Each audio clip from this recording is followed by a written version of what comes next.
How you doing, YouTube? Matt Massa Beer Reviews back with new brewery time, kind of, sort of, because I'm working through a bit of this brewery's beers, and that would be Five Rabbit Brewing. It is their Five Vulture Dark Ale and a Oaxacan style ale. I don't know what that means. Maybe I'll say what it's about on the side. It says here, Five Vulture is a rich dark ale with complex malt aromas, toasted sugar notes, and long, elegant, spicy finish. House roasted ancho and mulatto chilies are add a rich, dried fruit complexity with just a tickle of heat. So yeah, a lot of the Five Rabbit breweries, they're out of Chicago. There are a lot of Mexican-based, kind of Latin-based kind of influence as far as spicing and beer and all that kind of stuff. Just bring a little bit of that culture into the actual beer itself, and I've kind of been impressed with the stuff that I've had as of late. And I had their Blonde Ale. I have had, which was... what was the name of it? It's right there, actually. It's over there on my shoulders. It's Chinga de Pueblo. And then I had their Martzen that was spiced with a, what was it? Hoja Santa leaf. And that came off like a winter warmer. It was absolutely fantastic. These will all go up right around the same time. So this is my third foray into them. And I'm kind of excited. So yeah. Ancho and mulatto. I know ancho chilies. Mulatto chilies, I don't know. I love me a little bit of spice, a little bit of heat in beer if it doesn't get over the top. Now, they talked about, in the explanation or the description here, they talked about toasted sugar notes. And a long, elegant, spicy. See, I don't know if they added... The other one, they added like a caramel, kind of a milk caramel to it.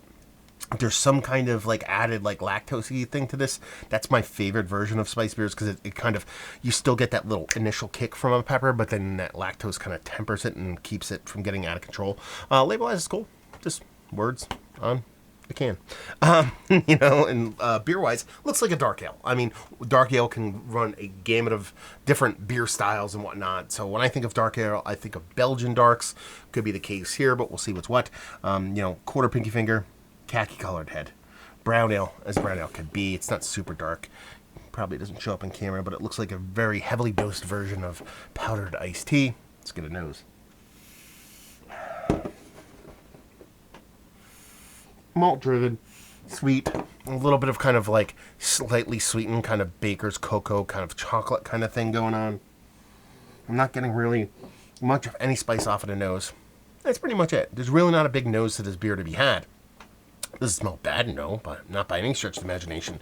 But it just comes off as just a soft, malted, sweeter-esque kind of beer, but nothing over the top. 6.5%. Am I right on that again? 6.4. So it's not a huge beer. But it smells like a nice little roasty, toasty little brown ale. Let's dive in. Cheers.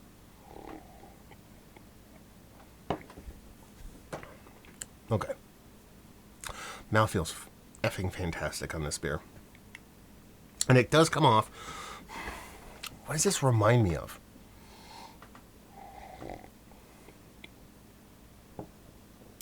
It reminds me of an English brown ale with just a little bit more of a fluffy creaminess to it.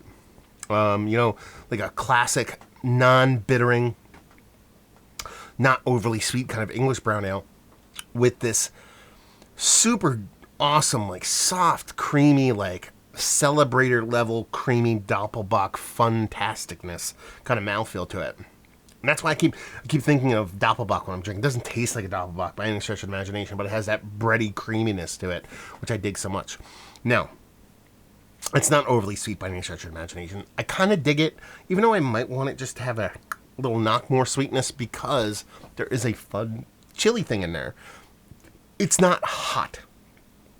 It just adds this little dollop of this fun little spiciness that's probably going to elevate with each sip, to be perfectly honest with you. And that's how these chilies typically work.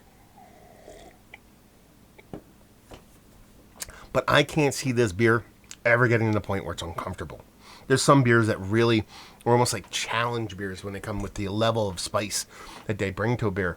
With this, it's like in tune with all the other ingredients. Nothing is out of control, and it seems to be a theme with what I've had from Five Rabbit so far, which is probably my favorite thing about the brewery. And hopefully this rings true with all the other beers.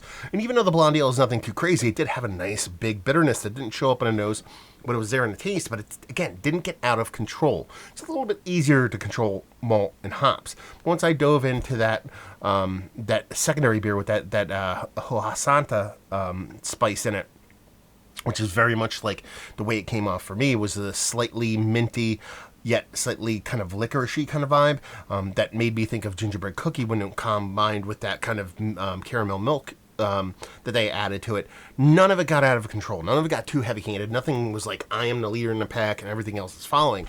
And it's much the same here. I mean, this is more malt forward than the rest of the ingredients, but it's not super far ahead of that nice spiciness to it. There is a soft bittering to it. I almost would relate it to a little roasted malt bitterness more than a hoppy bitterness.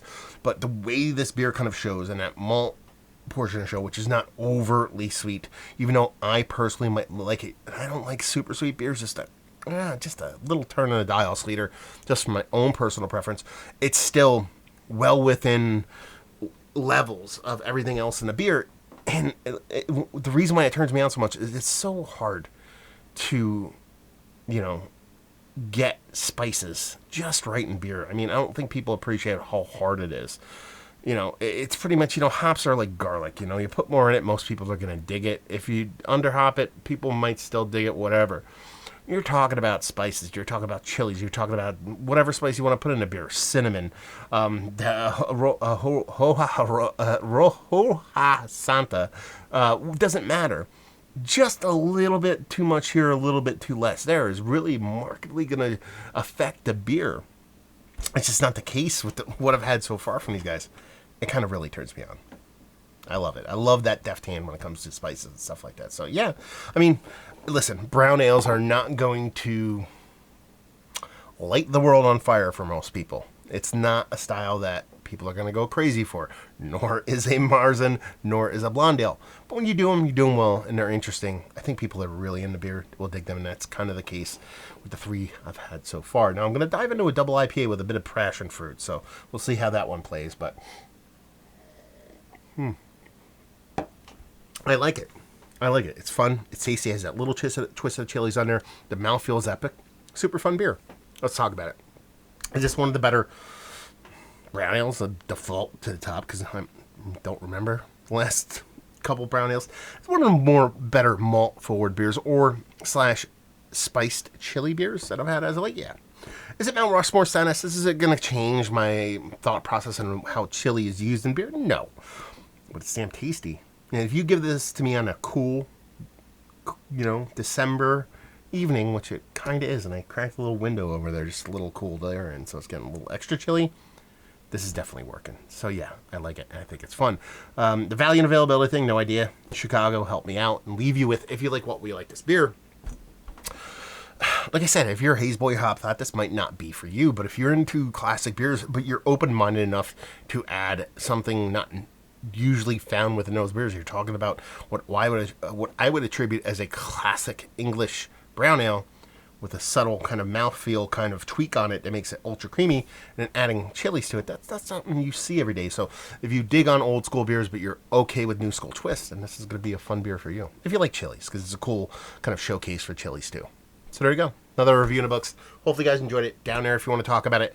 Massive Beers if you want to check me out doing the social media stuff. Beer Massive. Want to check me out doing the whole podcasting thing. And hopefully you guys enjoyed the review. Hopefully enjoying a little Five Rabbit right now. Hope we'll see you next time. Cheers.